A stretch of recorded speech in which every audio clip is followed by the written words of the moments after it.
NLL Lacrosse Talk.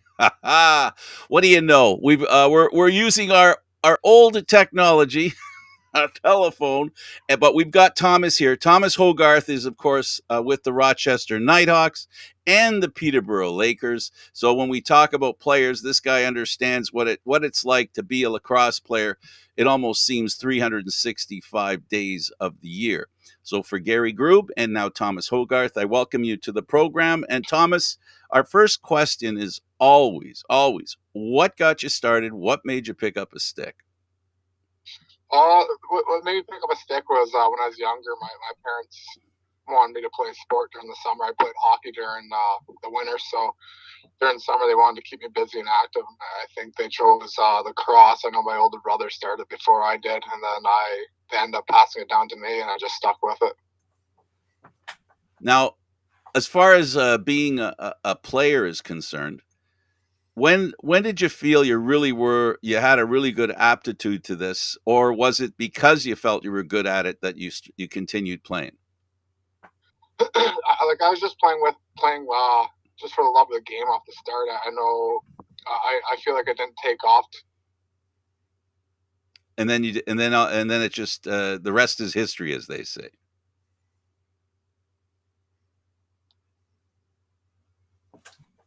I don't know if I lost him. Are you there? Hey, Thomas?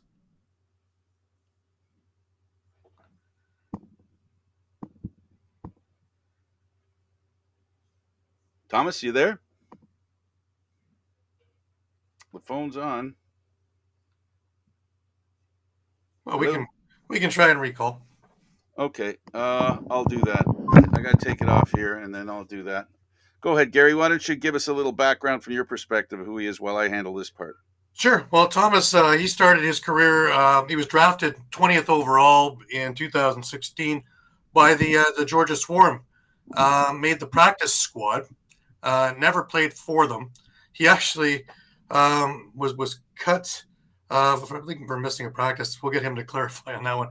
But Vancouver picked him up and had him on the main roster, and he wound up playing 2.5 years with Vancouver. And from there, he was traded to Buffalo. He was still a D-man at the time. He didn't move to be an O-man until I believe his third year with Buffalo.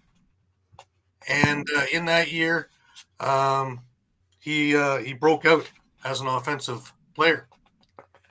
Hurt his knee and missed 2020, the shortened season, and also then we had COVID. He came back strong. He was traded during that time to Rochester, and hasn't looked back. His numbers are spectacular as an offensive guy there. Have we got you again, Thomas? Yeah, I'm back. Yeah. Okay, no worries. Okay, we lost you there. We got you back. The wonders of technology. Yeah, exactly. All right, so you caught what he was saying there, and we were talking about your beginnings with lacrosse. And Gary, go ahead. Ask him your first question. All right. So growing up in Lakefield, which is I'm assuming close to Peterborough, yeah.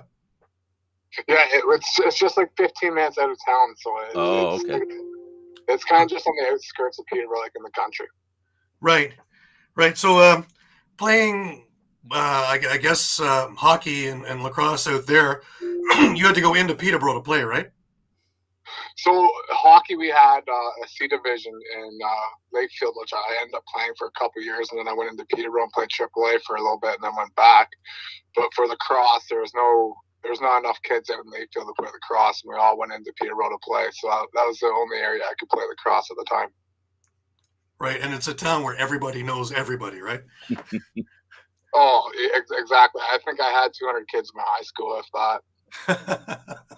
Being a Toronto guy, I think I had 3,000 in mine, so I think we had 200 in my grade. Oh man, that's wild. But anyways, you moving into it, you go into junior and you're playing with Peterborough. Now, if I had heard it right, you didn't make junior A your first time around, right?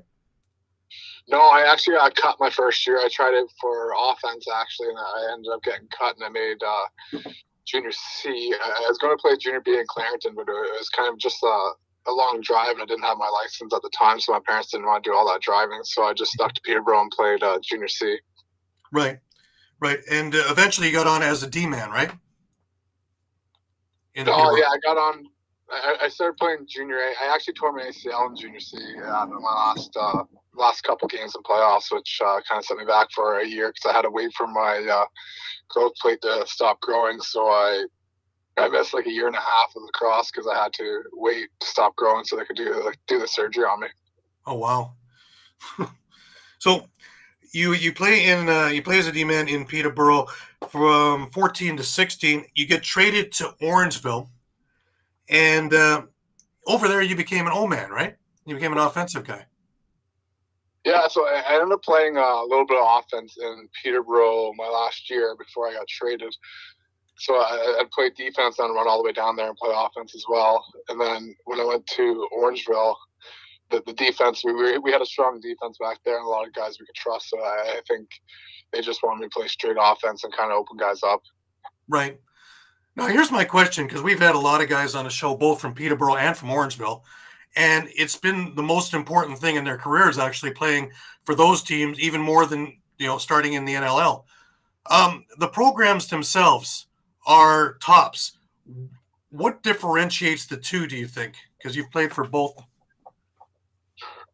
Honestly, I didn't find too much of a difference. Like there's a lot of support for alumni. There's you pack the crowds, even as junior in Peterborough. Like we're getting 400, 500 fans a game, and then in Orangeville, the Bunny Barn, like you'd pack that on a good night. So I feel like everything was almost the exact same. I know they're both big organizations, and everyone wants to play for them. I know growing up in Peterborough, that was a big thing for us. Was Monday night you'd go watch the junior A's, and Thursday you'd go watch the senior A's.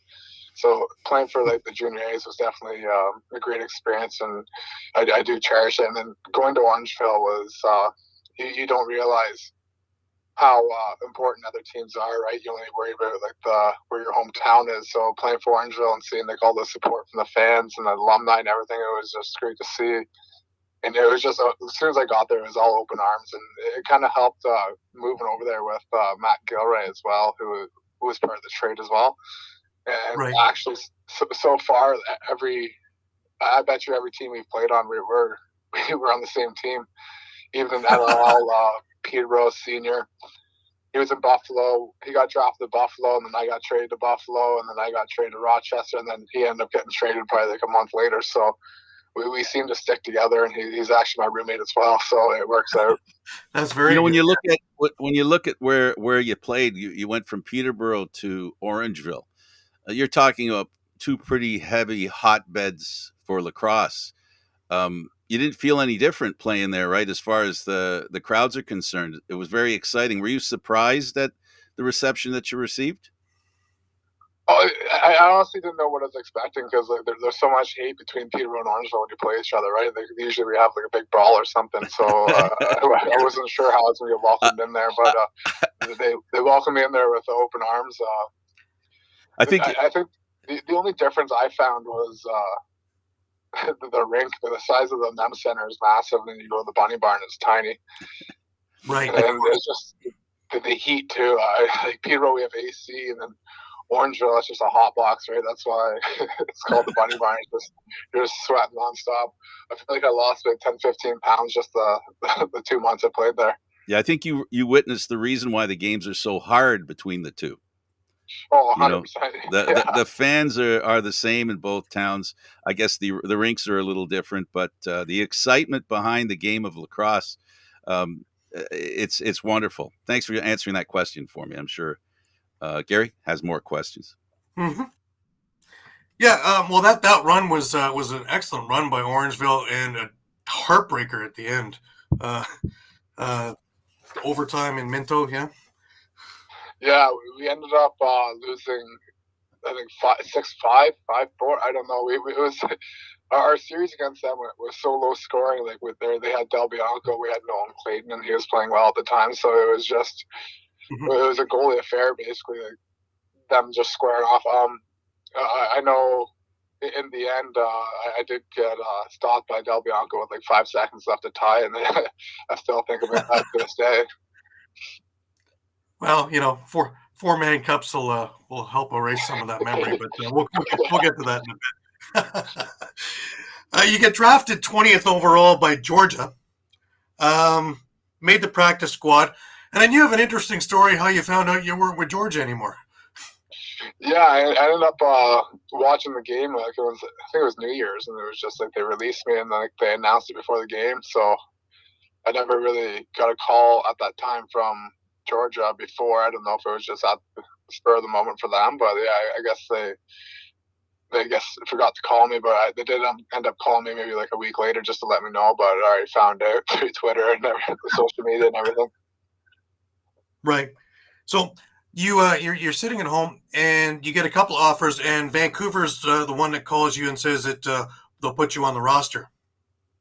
Yeah, they were the first ones that offered me active roster. All the rest were practice roster. And do you know what? At the time, I honestly didn't know the difference. Like I didn't know practice roster, didn't play, or just practice. I guess I thought they were just like a part of the team. So when I heard active roster, I kind of looked into it and I was like, you know what? I think I should probably go out west and compete for, I guess, a title and play an active role. Right. And little did you know that Langley is a lot further than just Vancouver, right? Mm-hmm. 100%. The worst part was I was still in school at the time too, so I was at Trent. So I was flying out Friday morning around, I leave Peterborough around 4 in the morning, land there at 10 in the morning in Vancouver time, and I wouldn't get home till Sunday at 10 at night. So it was a long 3 years for sure. So I was actually quite grateful to get traded out east. I guess I have family out there, and I remember just taking the sky train all the way out to the end, and still have another 40 minutes to try and get out to the arena. So, 100%. Yeah. To do that I give you kudos for that. That's just the love of the game, and then some.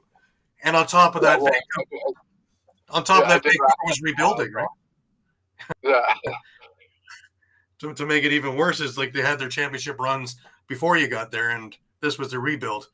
So you were still a deep in there, right? In Vancouver.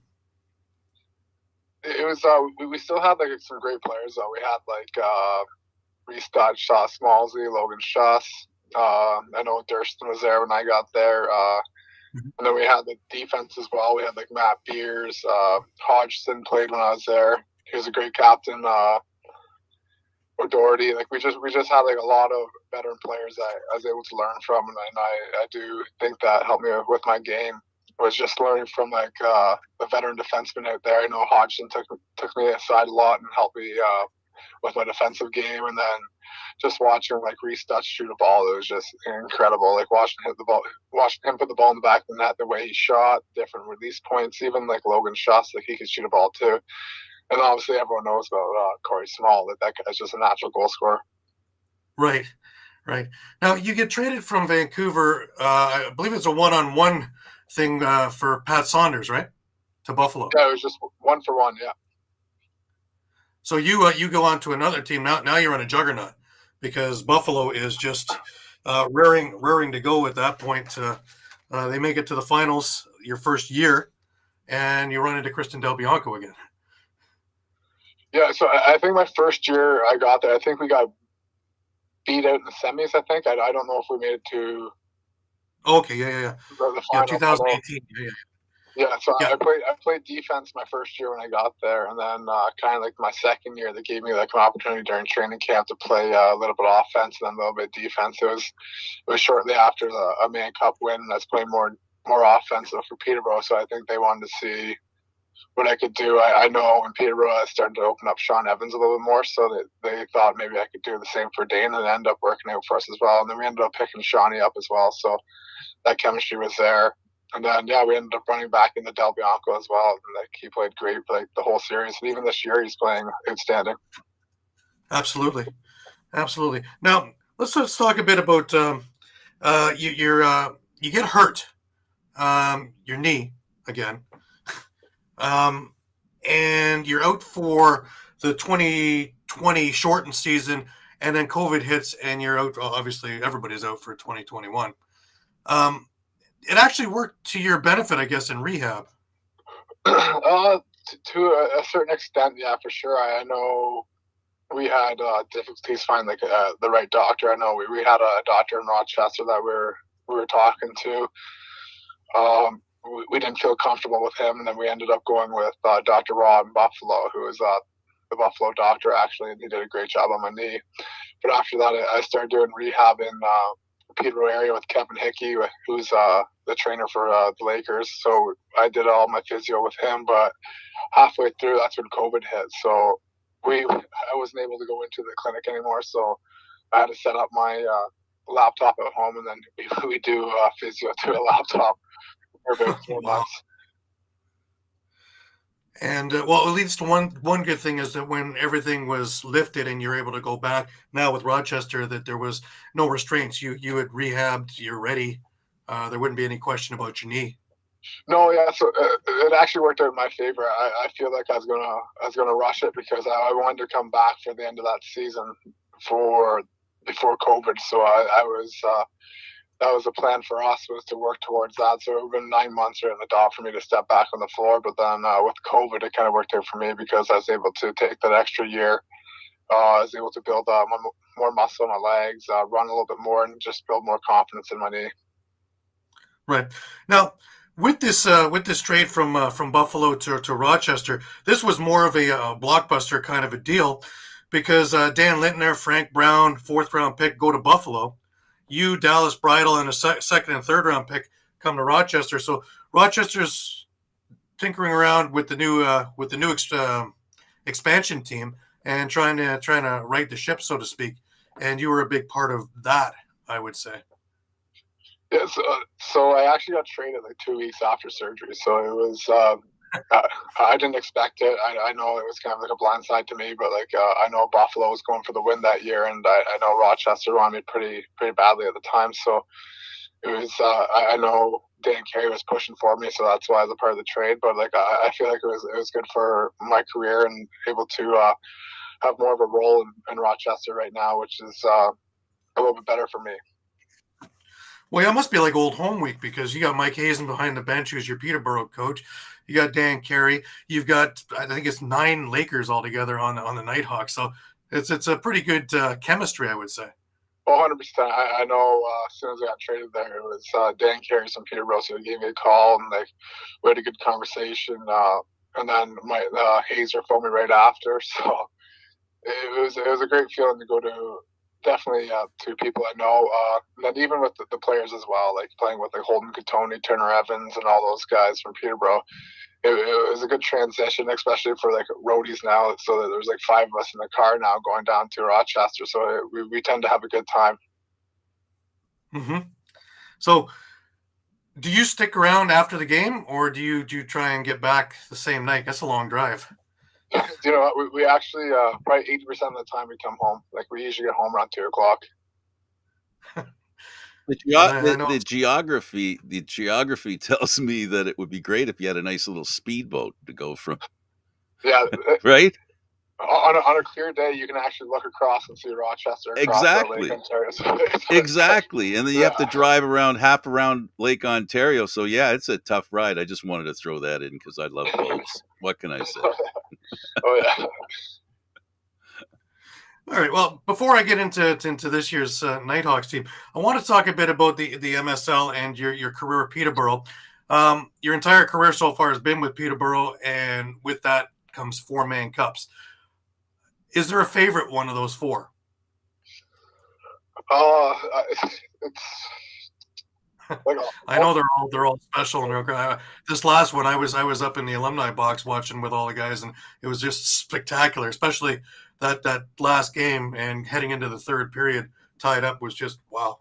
And watching everybody just kind of not knowing what's about to happen. It's just you could feel that tension and the energy in that building, game in, game out. 100%. And dude, my first one I won out in New West. It was kind of special. I've never played on a wooden floor. Obviously, the first one you win is special. And just the way we came back, we were down 2-0, and we ended up winning 4 in a row. So that was pretty pretty special. But like I feel like all the ones you win at home are great because like you got your friends and family in the crowd. Even the last one, I felt like I played more of a role that year, so I feel like that one was special to me. And just like you said, like we haven't had a series where we've done 7 in the Man Cup, so it was quite nerve wracking, even just holding the ball in the last period, right? Because we weren't sure what was going to happen. So it was kind of lucky for us because we ended up getting up on top early in the third and kind of like held with it. But yeah, it's great to win in front of your friends and family for sure. Right. And the Lakers have so many weapons.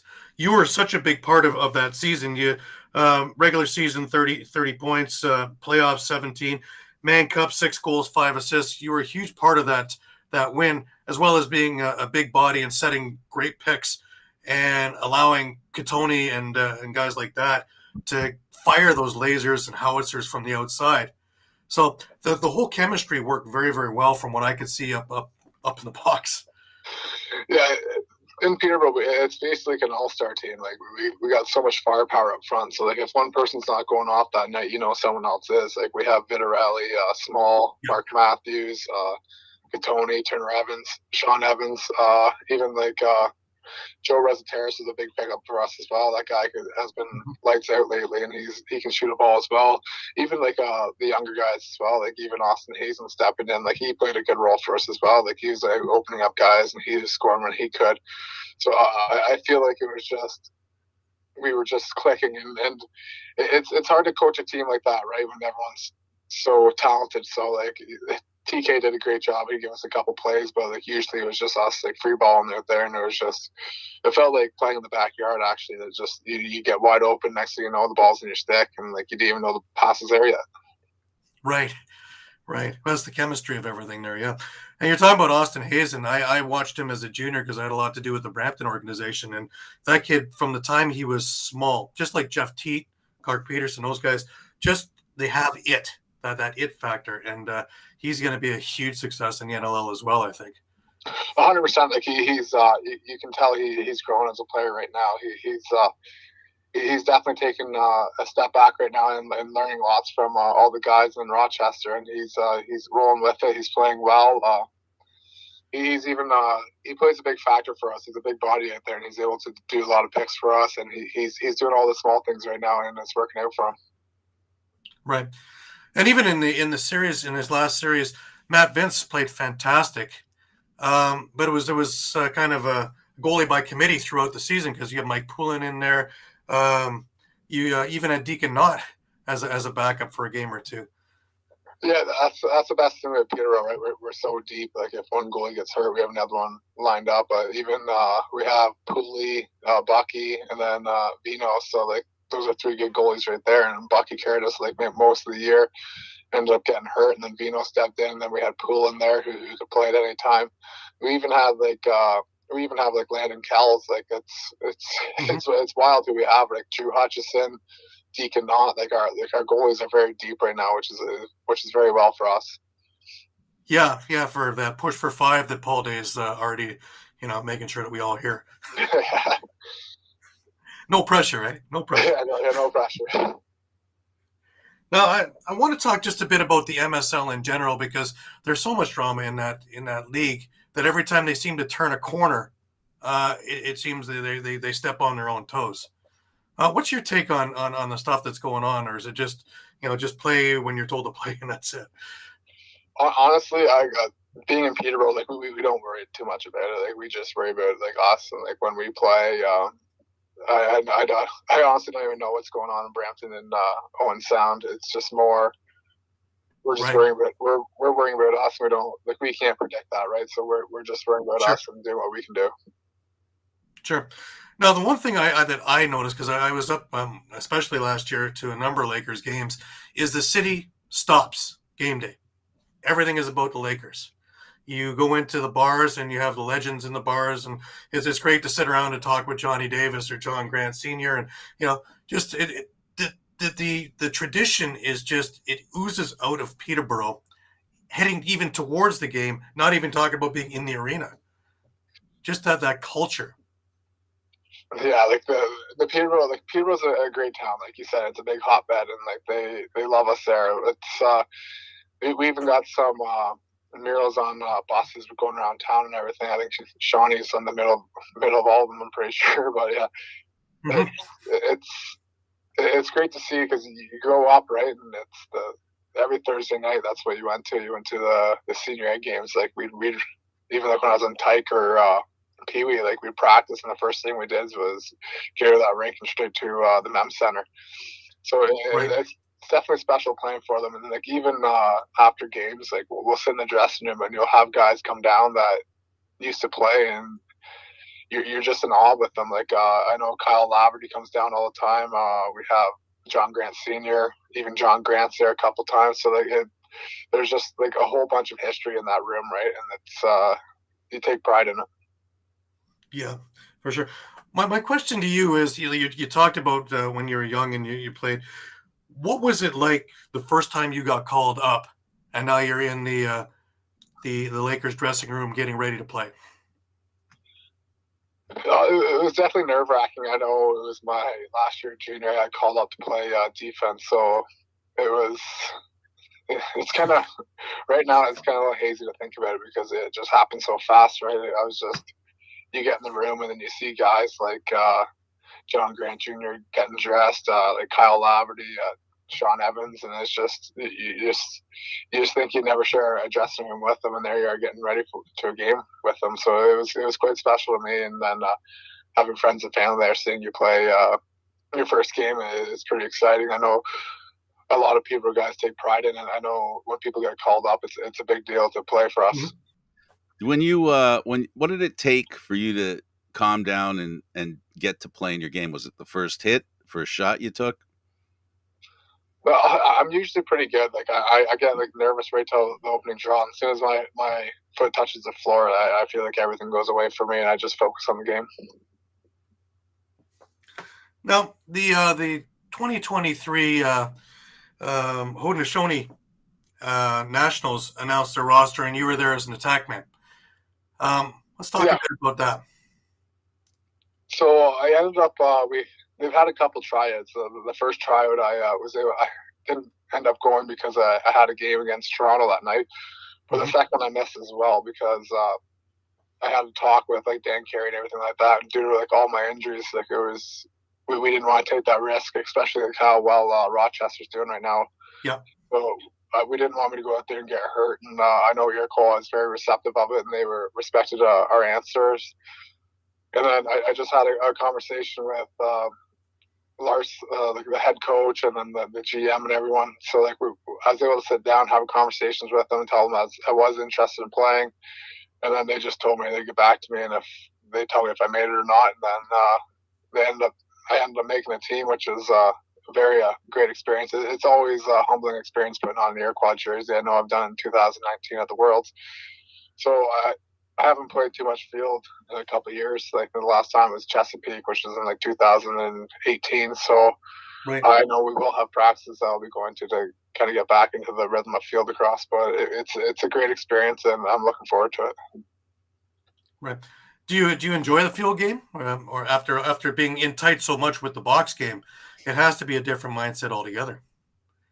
Like I said, I haven't played field lacrosse in forever. I think the last time I actually played was at Trent, and that was I think 2017, 18.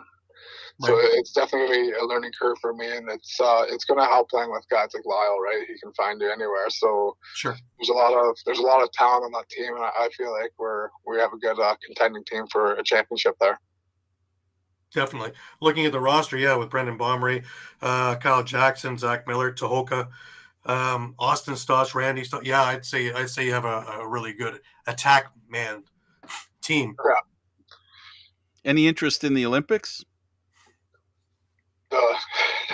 I haven't really thought about it, to be honest. Like, hopefully, I don't know.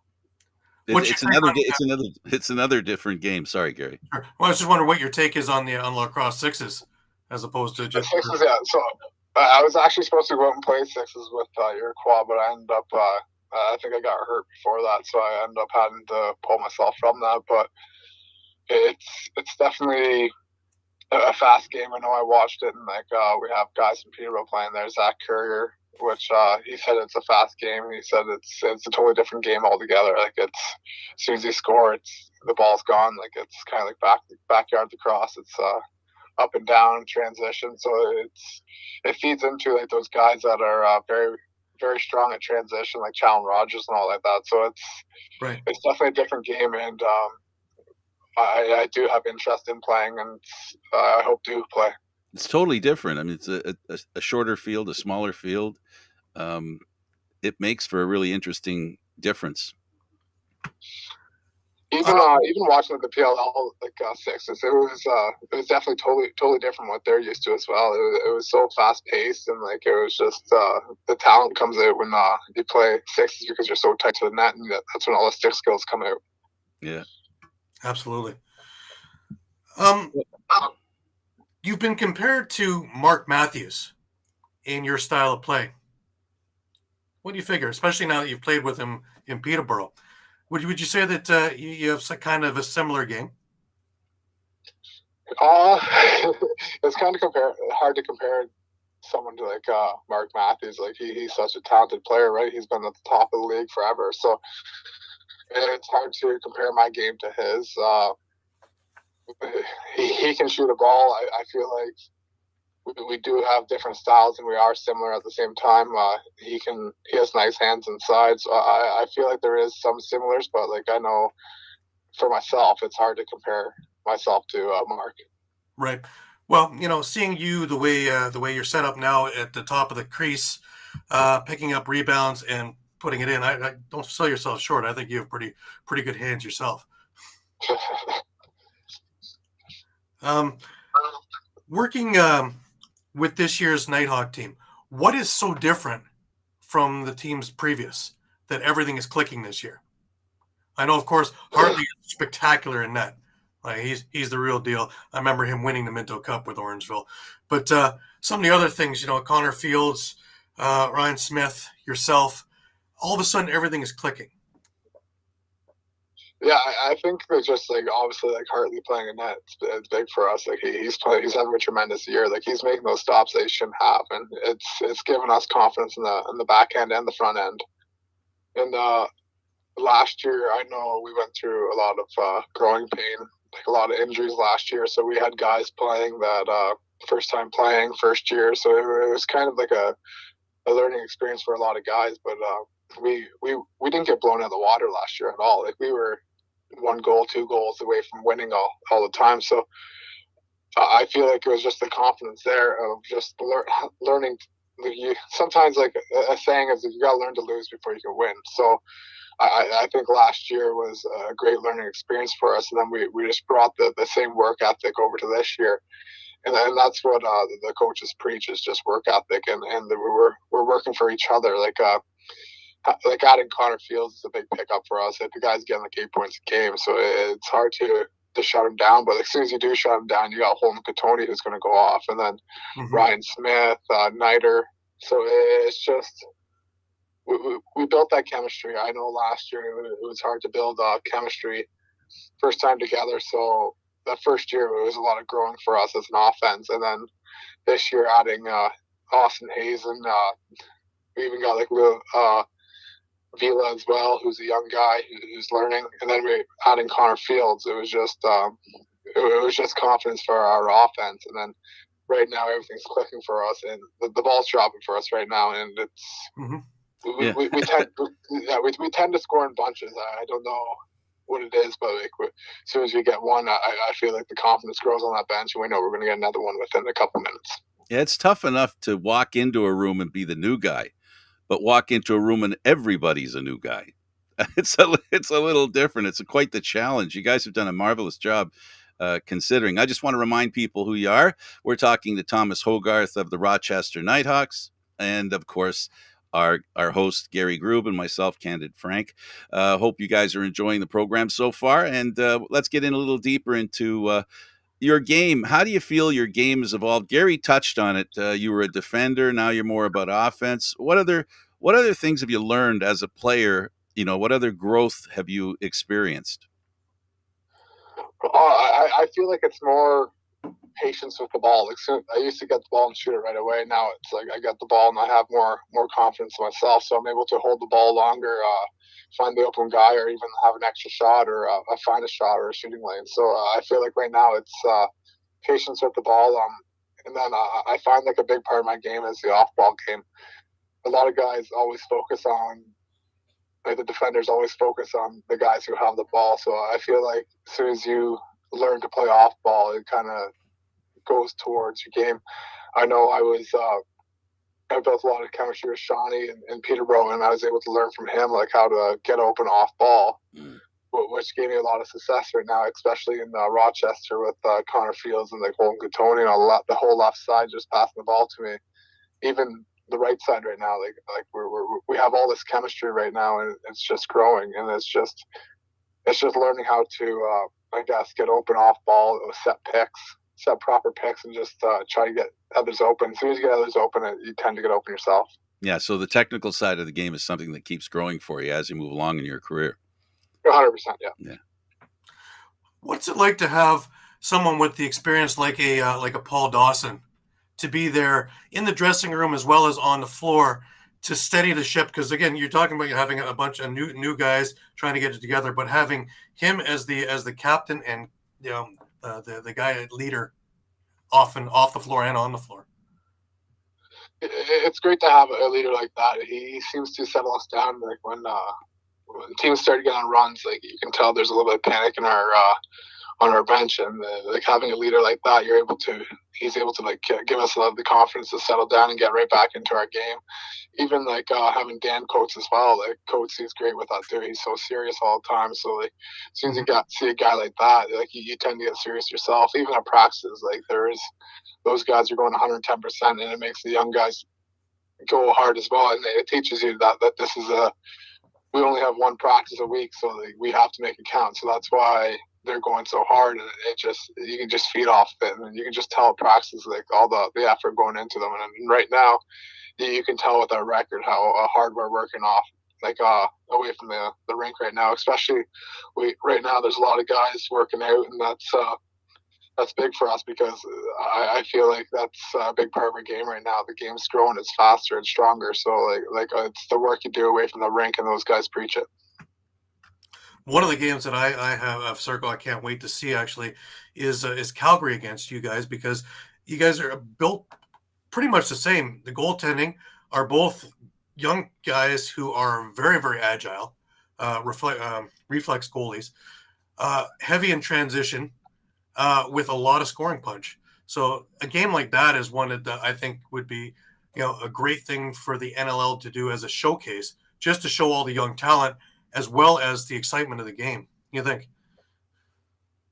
Yeah, Calgary is doing great right now. They, I don't think anyone expected them to do as well as they're doing right now. Same with us. I know we were last place in the rankings. Like even like the betting odds, I think our odds were like 7,000. So I think with our young team and their young team, we're learning, and it's a great learning experience for both teams, and we're showing that there's a younger generation coming up, and it's they're starting to play well.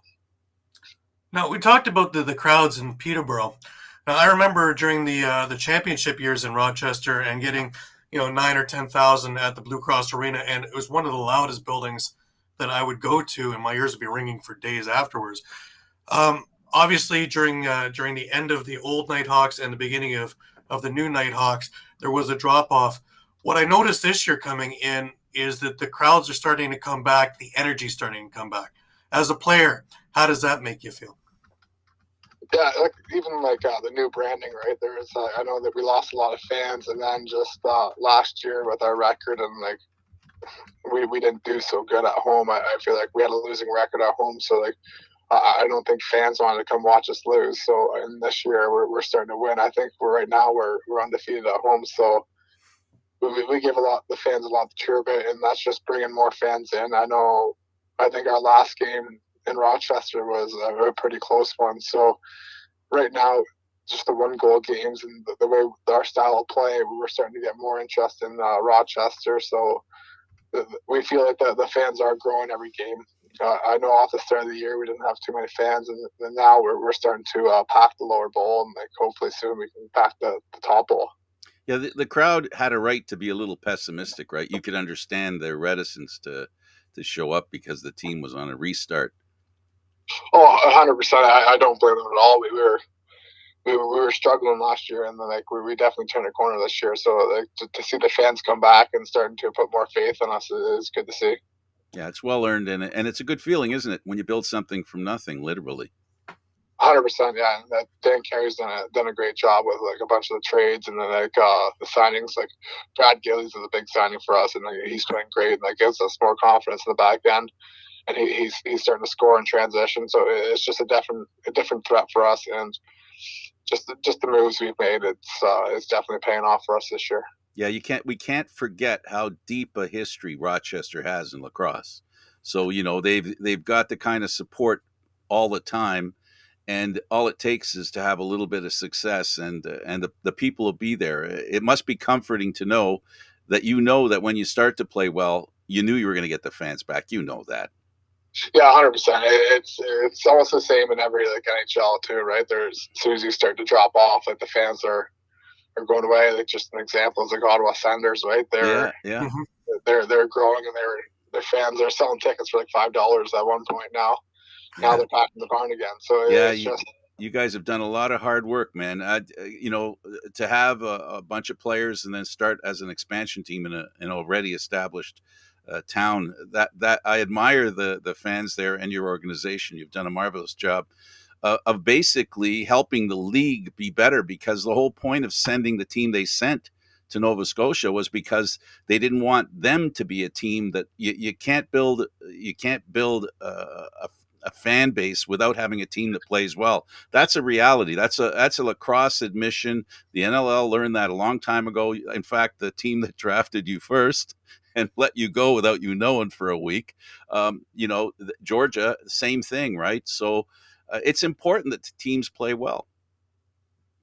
yeah, it's a big thing for the fans, is right. Is winning, and no one wants to come watch a team lose. And like I feel like we felt the pain the first couple of years. Now this year we're starting to get a better showing even around town. Like there's a lot more fans. Yeah, that was a very tightening thing too, creating a lot of camaraderie and you guys, trial by fire, I guess. You knew who was going to be there for you, and you had a chance to prove to each other that you all had each other's backs, and that's a great opportunity, in my opinion. Yeah, even last year, like we knew we had the pieces in that room. It was just when was it going to start to fall? Like we're a young team, so we're still learning, and like that's we had problems finishing games last year. So right now, we're able to learn from that, and we're starting to finish more games, like a full 60 minutes, and this is paying off for us. Right. It also helps now that COVID protocols are gone, that there can be more meet and greets with you guys as players after the game, before the game, in different venues, just to see you guys as people, not just guys on the floor, but to actually meet, greet, talk. Especially some of the super fans you have out there, like the Tim Nabs. These guys here, they're the heart and soul of the fan base. 100%. It's like that in Peterborough too, right? Like it's exactly. Yeah. We have so many fans is because we interact with them after games. Like we're in restaurants with them, and now in Rochester we're doing the same thing. We have signings after games. We're going out to meet them at different restaurants, and it's just a good way to grow the game and like the fan base. Yep. Football has its tailgate. Lacrosse has its post game. Yeah. Just before we end, your game day routine. Do you have a specific kind of routine that you go through before games, or specific place you go for meals, or anything in routine before heading over to the arenas? Honestly, like I'm not a big ritual guy. Like I just go with the flow, and I've been like that since I was young. But like I think the only thing that we do for home games is the Peterborough crew.